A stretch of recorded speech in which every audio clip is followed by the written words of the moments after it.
Welcome to our channel. మనం morning community ట్యాబ్లో పెట్టుకున్నట్టుగానే అదే టాపిక్ మీద ఇప్పుడు మనం వీడియో చదువుతున్నాం. సో మనం మ్యాటర్లోకి వెళ్దాం. So first of all heading చూసుకుంటే మనం హైకోర్టులో ప్రిలిమినరీ సమాధానాల మీద కేసు ఫైల్ చేయడం జరిగింది. గ్రూప్ 1 ప్రిలిమ్స్ ఎగ్జామ్ మీద. అది మీ అందరికీ తెలిసిందే. సో ఇప్పుడు చాలామందికి ఉన్న డౌట్ ఏంటంటే, ఇప్పుడు ఈ కేసుని ఒక జడ్జిమెంట్ ఎలా వస్తుంది, అంటే ఈ కేసుకు ఇప్పుడు ఉన్న స్కోప్ ఏంటిది, ఈ కేసు ఫర్దర్గా సక్సెస్ అవుతుందా లేకపోతే ఇక్కడితోటే డిస్మిస్ అవుతుందా, ఏమవుతుందని చెప్పి చాలామంది అభ్యర్థుల్లో కొంత డైలమా ఉంది. సో మనం ఏం లేదు,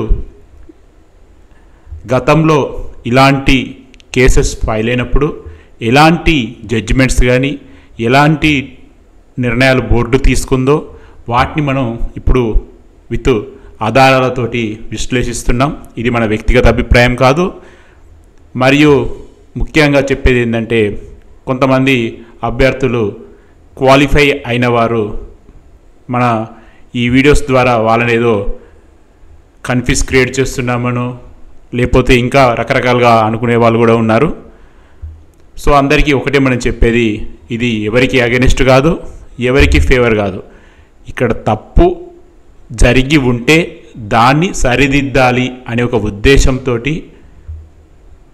ఆ తప్పు నిజంగా జరిగిందా లేదా అని తెలుసుకునే ఉద్దేశంతో మనం ఈ సిరీస్ని చేయడం జరుగుతుంది. అంతే తప్ప ఎవరి మీద వ్యక్తిగతంగా కానీ ప్రభుత్వ పరంగా కానీ మనకి ఎటువంటి ద్వేషం లేదు. పూర్తిగా ఇది తప్పు జరిగిందా, జరిగితే అది ఎంతవరకు జరిగింది, అది నిజమా కాదా, అది అందరూ తెలుసుకోవాలి. ఎందుకంటే ఎగ్జామ్ అందరు రాశారు, అందరికీ తెలుసుకునే హక్కు ఉంది. ఆ ఉద్దేశంతో మనం ఇక్కడ డిస్కస్ చేసుకుంటున్నాం. అది కూడా ఆధారాలతోటే మ్యాక్సిమం చేస్తున్నాం. ఎటువంటి సొంత అభిప్రాయాలకి ఇక్కడ తావులేదు. సో గతంలో ఏం జరిగింది అనే దాని గురించి మాత్రమే మనం దాన్ని తెలుసుకొని ఈ కేసుకి ఎలా జరగవచ్చు జరగకపోవచ్చు అనేది తెలుసుకునే ఉద్దేశంతో మనం ఈ వీడియోస్ చేస్తున్నాం. సో ముఖ్యంగా ఇప్పుడు మన టాపిక్లోకి వెళ్ళిపోదాం లేట్ చేయకుండా. సో ఒకసారి మనం బ్యానర్లో నుంచి టాపిక్లోకి వెళ్ళిపోదాం. సో చాలా సందర్భాలలో పబ్లిక్ సర్వీస్ కమిషన్స్ కండక్ట్ చేసిన ఎగ్జామ్స్లలో చాలాసార్లు కూడా ఇటువంటి కేసెస్ ఫైల్ జరిగాయి.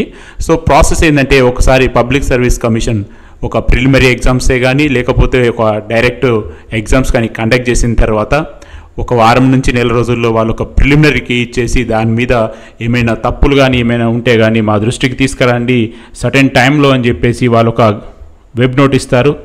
ఆ వెబ్ నోట్ ఇచ్చిన తర్వాత ఎవరికైతే దాని మీద ఉన్నటువంటి డౌట్స్ని వాళ్ళు ఒక స్టాండర్డ్ బుక్ ఆధారంగా పరిగణించి బోర్డుకి సబ్మిట్ చేస్తారు. ఇది మీ అందరికి తెలిసిన ప్రాసెస్, కొత్తగా చెప్పాల్సింది ఏం లేదు. జస్ట్ ఒక ప్రొసీజర్కి వెళ్తే వీడియో అంతకు అర్థమవుతుందని అంతే. సో ఇప్పుడు ఎప్పుడైతే వాళ్ళు చెప్పినటువంటి ఒక కట్ ఆఫ్ డేట్ కల్లా అందరూ వాళ్ళ ఒక రిక్వెస్ట్ సబ్మిట్ చేసిన తర్వాత కొన్ని సందర్భాలలో అయితే ఫస్ట్ మనం తెలుసుకోవాల్సిన విషయం ఏంటంటే, ఈ టీఎస్పీఎస్సీ బోర్డు అనేది అన్ని సందర్భాలలో ఒకే నిర్ణయం తీసుకుంటుందని మనం అనుకోవడం. వాళ్ళు ఒక్కొక్కసారి ఒక్కొక్క నిర్ణయం తీసుకుంటారు. అంటే వాళ్ళ దృష్టిలో అది నిజంగా తప్పు క్వశ్చన్ లేకపోతే తప్పు సమాధానాలు ఏమన్నా అనుకుంటే ఒక్కోసారి ఈ స్టేజ్లోనే వాళ్ళు కరెక్షన్ చేసేసి దాన్ని క్లియర్ చేసేస్తారు. బట్ కొన్ని సందర్భాలలో అది జరగకపోవచ్చు. అటువంటప్పుడు అది ఖచ్చితంగా వాళ్ళు విద్యార్థులు ఎవరైతే నిజంగా నష్టం జరిగిందో వాళ్ళు కోర్టులో కేసు వేయడం జరుగుతుంది. ఇది రెండు పాసిబిలిటీ. ఒకటి, బోర్డు ఇక్కడితోటి సాల్వ్ చేస్తే క్యాండిడేట్స్ ఎవరు కూడా కోర్టుకు వెళ్ళారు. ఒకవేళ బోర్డు ఏదైనా తప్పిదం వల్ల కానీ ఏదైనా కారణం వల్ల కానీ బోర్డుకుండే వ్యక్తిగత విషయాలు ఏదైనా కానివ్వండి, వాళ్ళు స్టూడెంట్స్కి న్యాయం చేయనప్పుడు ఆటోమేటిక్గా స్టూడెంట్స్ కోర్టుకు వెళ్ళడం అనేది సహజంగా జరిగేది.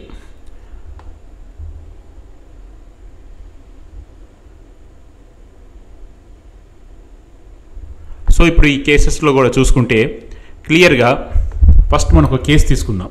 దాదాపు మనం ఇప్పుడు ఒక 3 నుంచి 4 కేసులు సేమ్ ఇలాంటి కేసెస్ మీనే లాస్ట్ టైం ఎటువంటి జడ్జిమెంట్ వచ్చింది, కోర్టు ఏ విధంగా జడ్జిమెంట్ ఆర్డర్ ఇచ్చింది, అదేవిధంగా బోర్డు ఏ విధంగా వాళ్ళు ఒక డిసిజన్ తీసుకున్నారు, ఇవన్నీ మనం ఒకదాని తర్వాత ఒకటి చర్చించుకుందాం.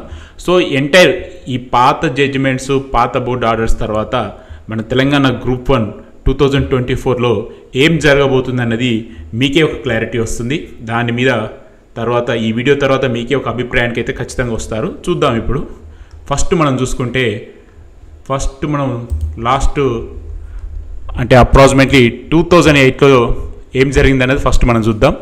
మీరు చూడండి, అప్పట్లో మనకి Telangana state public service commission ఉంది. సో డేట్ వచ్చేసి మనకి ఇక్కడ మీరు చూడొచ్చు 13/07/2018. ఎగ్జామ్ వచ్చేసి assistant executive engineer in rural water supply and sanitation department. Notification number కూడా ఇక్కడ మనకి క్లియర్గా ఉంది, 64/2017. TSPA has conducted written examination for the above notification on 1/4/2018. The final key of the exam were hosted by the commission website 16/5/2018. Some corrections. ఇక్కడ మనం చూడాల్సిన point, ఇవంతా చదువుకుంటూ పోతే టైం అయిపోతుంది అనేది. ఇక్కడ చూడండి, some corrections. The final key of the paper 2 civil engineering of the above notification. The final key of this paper with correction will be available commission website 14/7/2018. So ఇక్కడ వీళ్ళు క్లియర్గా చెప్పారు. అంటే వీళ్ళు ఇచ్చినటువంటి ఫస్ట్ ప్రిలిమినరీకి ఇచ్చారు, దాని మీద ఆబ్జెక్షన్కి ఒక టైం ఇచ్చారు, దాని తర్వాత కరెక్షన్స్ చేసి ఫైనల్కి పెడుతున్నామని కూడా వీళ్ళు చెప్పారు. సో ఇక్కడ వీళ్ళు క్లియర్గా మెన్షన్ చేశారు, ఇక్కడ కరెక్షన్ చేస్తున్నారు అని చెప్పేసి. సో ఇది ఒక ప్రాసెస్. అంటే ఇప్పుడు మనం ఇది ఎగ్జాంపుల్ 1 కింద చూడండి. ఎగ్జాంపుల్ 1 ఇది ఆల్రెడీ ఇచ్చేసిందే 2018లో బోర్డు ఇచ్చినటువంటి ఒక వెబ్ నోట్. సో ఈ సిచ్యువేషన్లో కరెక్షన్స్ని బోర్డు యాక్సెప్ట్ చేసింది అని దీని అర్థం. సో ఇప్పుడు మనం సిచ్యువేషన్ 2కి వెళ్దాం. సేమ్ ఇది కూడా 2018లోనే. ఇది వచ్చి మనకి స్టాటిస్టికల్ ఆఫీసర్ లేదా assistant statistical officer in director of economics statistic subordinative services department health medical family welfare department ఇది మనకి నోటిఫికేషన్ నెంబర్ 12/2018. ఇక్కడ కూడా మీరు చూడండి, కరెక్ట్ మనం ఇంపార్టెంట్ అండర్లైన్ చేసుకుందాం. Corrected final key paper 2. So ఇక్కడ కూడా వీళ్ళు క్లియర్గా మెన్షన్ చేశారు, కరెక్షన్ చేశాము కీలో అని చెప్పేసి. అంటే ఖచ్చితంగా ఎన్ని కరెక్షన్ చేశారనేది మనకి ఇక్కడ వాళ్ళు మెన్షన్ చేయలేదు ఆ రోజు, బట్ ఖచ్చితంగా అయితే కరెక్షన్ చేశాము అని చెప్పేసి ఈ ఎగ్జాంపుల్ నెంబర్ 2లో కూడా క్లియర్గా వీళ్ళు బోర్డే, అంటే కోర్టు దాకా వెళ్ళాల్సిన పని రాలేదు ఆ రోజు విద్యార్థులకి. బోర్డే క్లియర్గా చెప్పేసింది, మేము ఇది కరెక్షన్ చేస్తున్నాము క్వశ్చన్స్లో వచ్చినటువంటి తప్పులు అని చెప్పేసి వీళ్ళు ఇక్కడ చెప్తున్నారు. సేమ్ ప్రాసెస్, ప్రిలిమినరీకి ఇచ్చారు, ఆబ్జెక్షన్స్కి టైం ఇచ్చారు, ఫైనల్కి అప్పుడు కరెక్షన్స్ని యాక్సెప్ట్ చేశామని కూడా వీళ్ళు చెప్తున్నారు. సో ఇది మనం ఎగ్జాంపుల్ నెంబర్ 2. ఇక ఎగ్జాంపుల్ నెంబర్ 3 మీ అందరికి తెలిసిందే. మీలో చాలామంది కూడా ఈ ఎగ్జామ్ రాసే ఉంటారు ఆ రోజుల్లో. ఒకసారి చూడండి, 2015 గ్రూప్ 2 నోటిఫికేషన్. మీ అందరికీ తెలుసు 2015 గ్రూప్ 2 నోటిఫికేషన్ అంటేనే వివాదాలకి నిలయం. ఎన్ని వివాదాల్లో చిక్కుకుందో, ఎన్ని రోజుల తర్వాత రిజల్ట్ వచ్చిందో, ఎన్ని కేసులు పడ్డాయో మీ అందరికీ తెలిసిందే.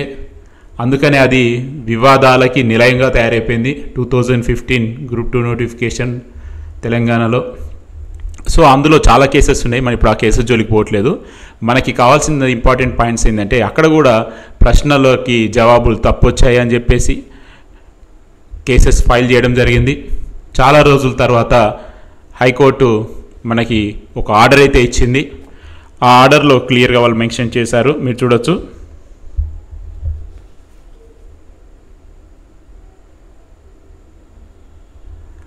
ఇది మనకి ఆ రోజు ఉన్నటువంటి పేపర్ క్లిప్పింగ్. ఆ పేపర్ క్లిప్పింగ్లో ఒక క్లారిటీగా ఉంటుంది, మీకు చూడొచ్చు, మీరందరూ కూడా స్క్రీన్ మీద ఉంది. ఇది మనం ఈనాడు అంటే ఈటీవీ నుంచి మనం గ్యాదర్ చేసుకున్నటువంటి ఎవిడెన్సీ. మనం ముందుగానే అనుకున్నాం కదా, ప్రస్తుతానికి మనం ఏం చేసినా కానీ ప్రాపర్గా డేటా ఉంటేనే మనం వీడియో చేయడం జరుగుతుంది. అంతే తప్ప మన వ్యక్తిగత అభిప్రాయాలు చెప్పాల్సిన పరిస్థితి ఉండదు. ఇక్కడ ఏదున్నా కానీ జెన్యూన్ ఇన్ఫర్మేషన్గా మాట్లాడుకోవడం జరుగుతుంది.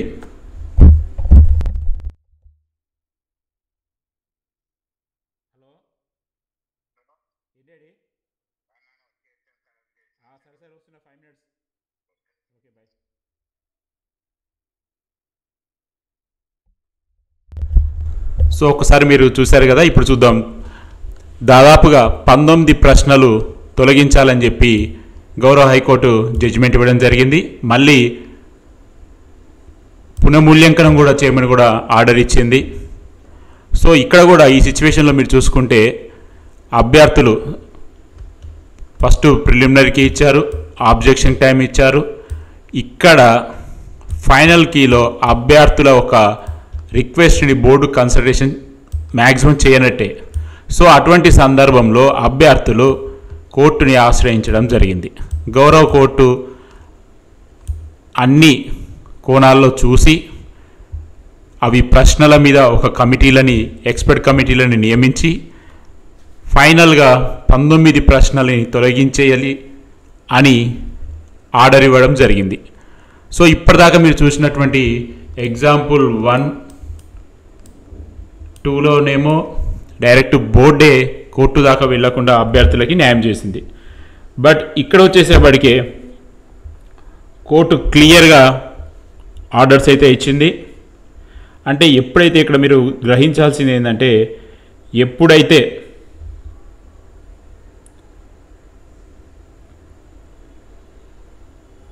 ఎప్పుడైతే బోర్డు స్టూడెంట్స్కి న్యాయం చేయకపోవడం కానీ, స్టూడెంట్స్ రిక్వెస్ట్ని యాక్సెప్ట్ చేయకపోయినప్పుడు మాత్రమే విద్యార్థులు హైకోర్టుకు వెళ్తున్నారని పాయింట్స్ని అందరు గమనించాలి. కొంతమంది చాలామంది అనుకుంటున్నారు వీళ్ళు కావాలని కేసేస్తూ ఉంటారు, క్వాలిఫై కాని వాళ్ళందరూ కేసేస్తూ ఉంటారు, వాళ్ళకి పని లేదు, చక్కగా చదువుకోవచ్చు కదా అని రకరకాలుగా అంటూ ఉంటారు క్వాలిఫై అయిన వాళ్ళు. కొంతమంది చూసేటోళ్ళు అలా అంటూ ఉంటారు. బట్ ఇక్కడ మీరు గుర్తుపెట్టుకోవాల్సింది వాళ్ళు క్వాలిఫై అయ్యారా, క్వాలిఫై కాలేదా అన్నది సమస్య కాదు. అక్కడ తప్పు జరిగిందా లేదా.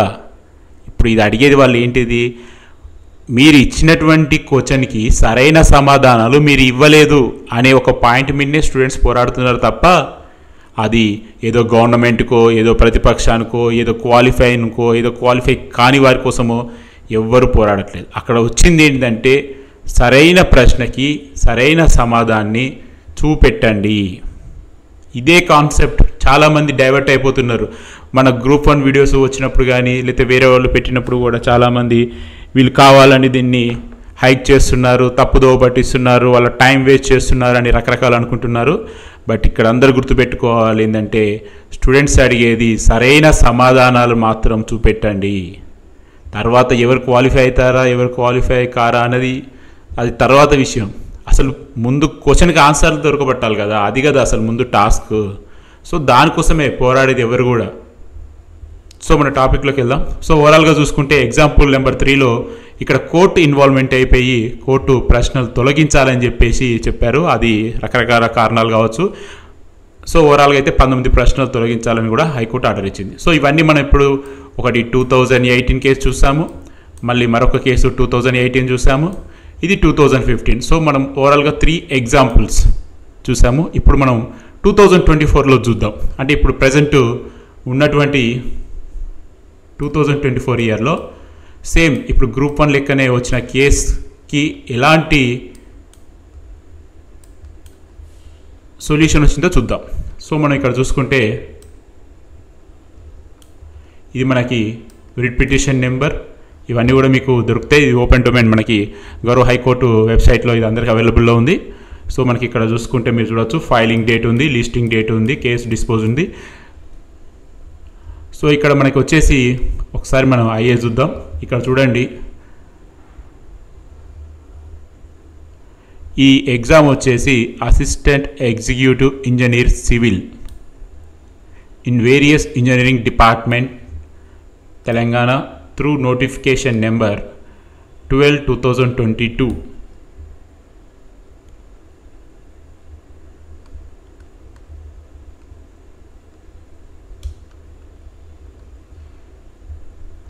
ఇక్కడ పిటిషనర్ చెప్పింది ఏంటంటే CBRT computer based recruitment test రాశాడని, అందులో wrong questions, wrong options and out of the syllabus questions ఉన్నాయని చెప్పేసి వీళ్ళు కేసు వేయడం జరిగింది. ఇక్కడ మీకు చూడొచ్చు క్వశ్చన్ ఐడీస్ నెంబర్స్, అంటే క్వశ్చన్ నెంబర్స్ కూడా ఇచ్చారు. 1 2 3 4 5 6 అంటే ఓవరాల్గా 16 క్వశ్చన్స్ మీద ఈ యొక్క పిటిషనర్ కేసు ఫైల్ చేయడం జరిగింది. అంటే ఈ పిటిషనర్ కూడా మనం అనుకున్నట్టుగా ప్రిలిమినరీకి, ఆబ్జెక్షన్, ఫైనల్కి ఇందులో ఇతను ఇచ్చినటువంటి రిక్వెస్ట్ని బోర్డు కన్సిడరేషన్ చేయలేదన్నమాట. సో ఇప్పుడు ఈ అబ్బాయి అంటే ఈ యొక్క పిటిషనరు హైకోర్టు దగ్గరికి రావడం జరిగింది. సో గౌరవ హైకోర్టు మరి ఏం చేసిందో కూడా చూద్దాం.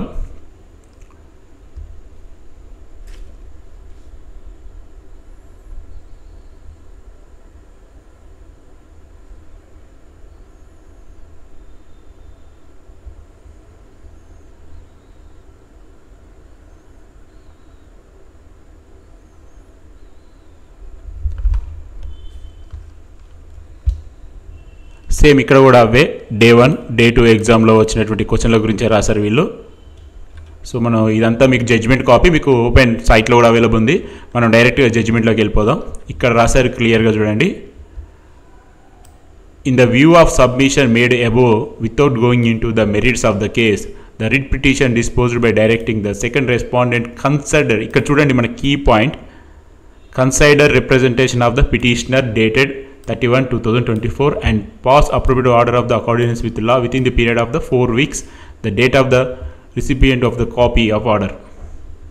సో ఇక్కడ క్లియర్గా ఏంటంటే ఈ యొక్క పిటిషనర్ కోర్టుకు వెళ్ళిన తర్వాత టీజీపీఎస్సీ తరపునటువంటి అడ్వకేట్స్ కానీ బోర్డు కానీ ఆ ఒక పిటిషనర్ రిక్వెస్ట్ని యాక్సెప్ట్ చేస్తున్నామని చెప్పారు.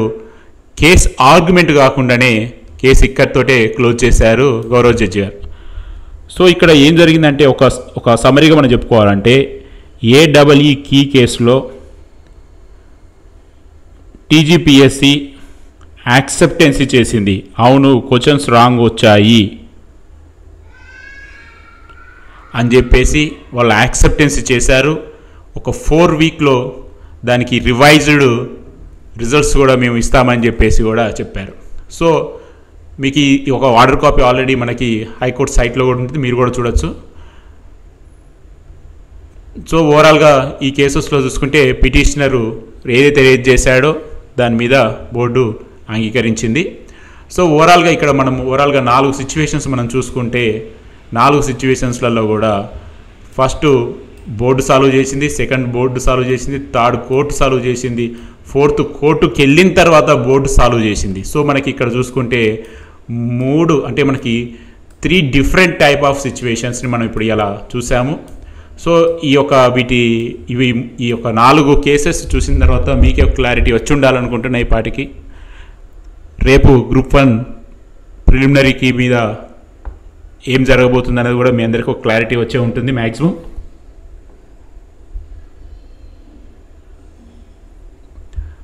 ఒకటి మనందరం గుర్తుపెట్టుకోవాల్సింది ఏంటంటే జనరల్గా